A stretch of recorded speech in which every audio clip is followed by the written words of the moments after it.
এই যে বন্ধুরা, এই যে দেখতে পাচ্ছ যে এই বড় আম গাছটা, এই আম গাছটা এত বড় হয়ে গেছে, কিন্তু আমার এই যে গ্যারেজ ঘর দেখতে পাচ্ছ, এই গ্যারেজ ঘরটা পুরো টানা সেট দেওয়া হবে, তার জন্য এই নারকেল গাছটা কাটতে হচ্ছে। কিন্তু এই আম গাছটাকে কাটবো না, এই আম গাছটা কাটবো না আমি।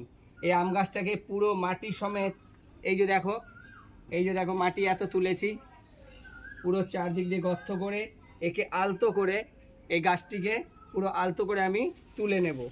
তুলে নিয়ে অন্য জায়গায় রোপণ করব। গাছটা আশা করি বেঁচে যাবে।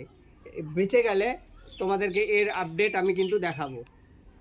দেখো খুব মানে এইভাবে বড় বড় গাছকে আমি, অনেক গাছ, এই যে দেখো বন্ধুরা, এই যে একটা আশফলের গাছ, এই যে দেখো কত বড় গাছ, বাপরে বাপ। এই বড় গাছটাকে তুলেছি, এই পেঁপে গাছগুলোকে তুলেছি, কিন্তু এই আশফল গাছটাকে, এটাকে সরিয়ে অন্য জায়গায় এবার ট্রান্সফার করব।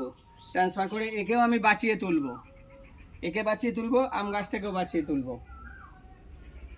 ব্যাস।